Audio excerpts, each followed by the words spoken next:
is Reporter's Take. I'm Sakshi Batra and I have with me my colleague Priyanka Sahay, and we are here to talk about the food delivery segment that is back in news again. Yes, we're going to be talking about Zomato, which has delivered some impressive numbers for financial year 19 as we talk about the top line growing in above $200 million this time around. Thanks a lot, Priyanka, for joining in. Now, prima facie, the numbers look exciting and improvisation is definitely there from the last year as well. So what's really working for Zomato?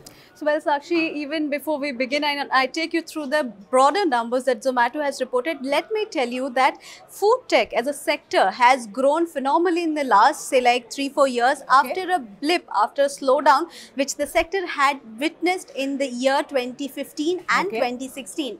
Now, suddenly what has started to happen is that a lot of investors have come back again and have started expressing their interest in the sector. Swiggy, for that matter, has gone ahead and raised $1 billion round, and Zomato, even as it has sort of released its numbers, is already in talks with a lot of new investors as well as existing investors, and is in talks to raise another round of funding. Now, at this point in time, Zomato has released some very impressive numbers, and the fact that the revenue of the company, as it has claimed, has grown about 3x as compared to the previous financial year at $206 odd million. Now, this is a very impressive number, especially at a time when the market is growing. Now, remember, Sakshi, Zomato was conventionally never a food delivery company. It was broadly known as a restaurant discovery and a table booking company. Consumers would actually book tables in restaurants online through Zomato. However, it entered in the food tech space only in 2015. And thereafter, there's not been any looking back for the company. And even as we speak, out of the $206 odd million that the company has reported, it has claimed that about 75% of its total revenue has come from food delivery as a segment, which accounts to $155 odd million coming straight from the food delivery as a segment. So these are some very impressive numbers, especially when 155 odd million is a 4x growth as compared to this segment contributing to revenue during the previous financial year. So these are really impressive numbers as we speak. Impressive numbers as we speak. So for sure, this is definitely good news for Zomato. But you know, you've been talking very interesting things about the food delivery segment per se. We have seen investor interest, you know, garnering in this last 1 or 2 years as well. So going forward, do you actually see the food delivery segment growing much faster, much bigger than the e-commerce sector per se? That's a big question, Sakshi, and this is a very debatable question at this point in time as well.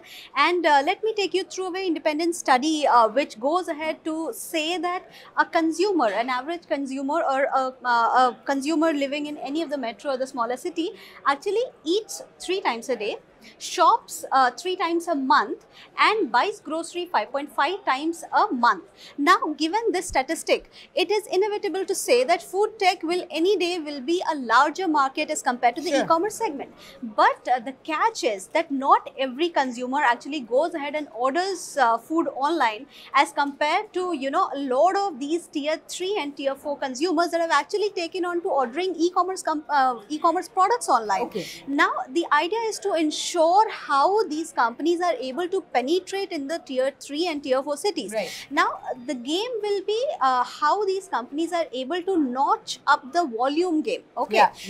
The day the volumes get risen, then it's going to be no looking back, and food tech as a segment will definitely, you know, cross e-commerce as a market. Absolutely. So that is interesting to watch out for. How much more opportunity will this space have to grow much wider in the tier 3 or tier 4 cities as well? If the volumes grow, then this segment is definitely poised to grow much faster than the e-commerce space as well. But you know, I want to understand from you, so far the big challenge for all these companies has been the last mile delivery cost.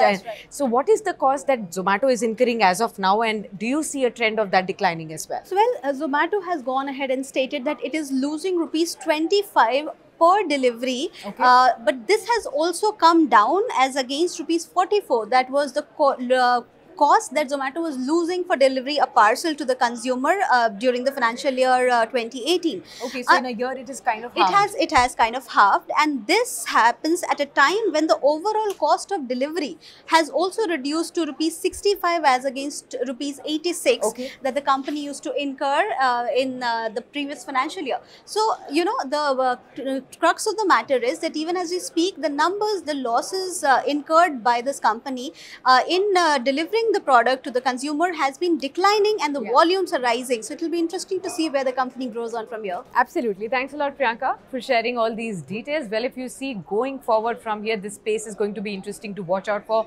Investors are keen to put in their money in this space, and this segment is definitely going to be growing much bigger, and definitely the volume game is something that we will need to watch out for. Thanks for joining us in this edition of Reporter's Take, and do stay logged on to moneycontrol.com for more news and updates. Thanks for watching.